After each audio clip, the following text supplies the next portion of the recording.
माझ्याबरोबर या ठिकाणी स्थानिक आमदार आणि जे याच इमारतीमध्ये राहतात, विहानबरोबर राहतात आणि या विधानसभेचे आमदार देखील आहेत तुकाराम कातेजी. तुमच्या शेजारी असलेले हे कुटुंब आहे आणि दुर्दैवी मृत्यू झालेला आहे. कसं पाहता या संपूर्ण घटनेकडे? याच इमारतीच्या 5व्या मजल्यावर ते राहत आहेत. अत्यंत दुर्दैवी घटना घडली आहे. मुंबई महानगरपालिकेच्या अधिकाऱ्यांना आम्ही सांगून थकलो आहे की सर्व झाडांचा तुम्ही सर्वे करा. जी मोठी झाडं मुंबईमध्ये जुनी पुराणी जी झाडं आहेत, 50-50, 60-60, 70-70 वर्षाची जी झाडं आहेत, ती झाडं आपण सर्वे करून त्या झाडाचं बघा, ही झाडं पडणार आहेत की नाही पडत हे बघतच नाही, हे बघायला पाहिजे. आणि झाडाचे जे प्रेमी आहेत ते झाड तोडायला घेतलं का ते धावत येतात, परंतु आज नाहक छोट्या बालकाचा जीव गेला आहे.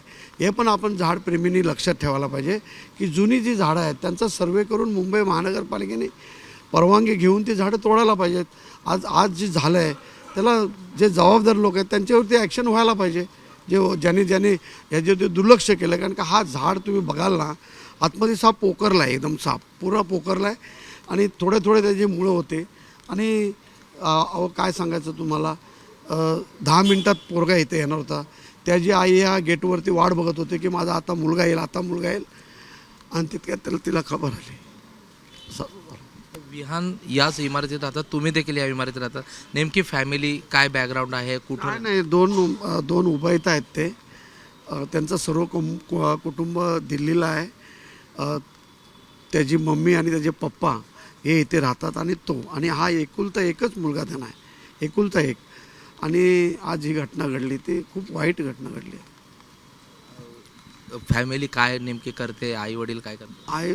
वडील काम सर्व्हिस करतात, आई घरीच असते, जात नाही. कितवीला वगैरे होता हा मुलगा? काय होता? सहावीला होता.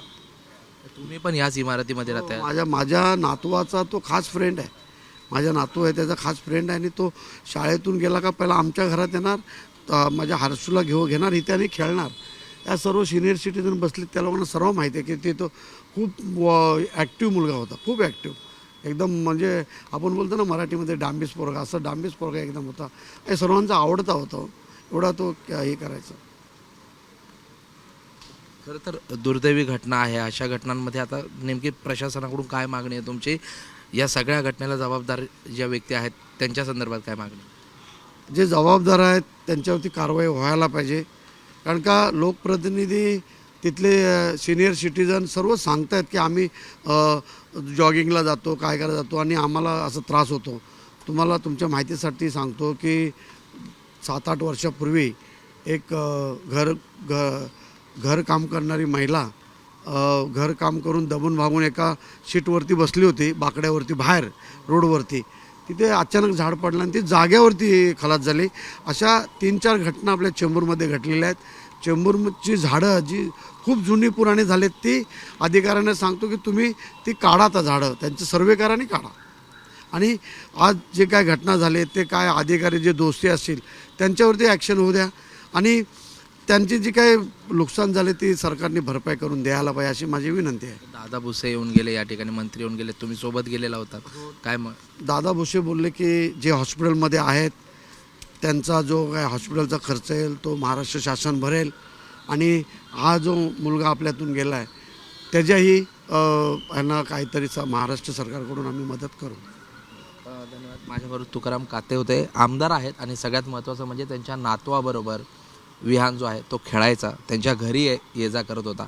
असा मुलगा आज त्यांच्या सोसायटीमधून जे आहे त्याचा दुर्दैवी मृत्यू झालेला, त्याचं दुःख तर आहेच, मात्र जे या सगळ्याला जबाबदार आहेत त्यांच्यावर कठोर कारवाईची मागणी जे आहेत ते आमदार तुकाराम काते यांनी केलेली आहे.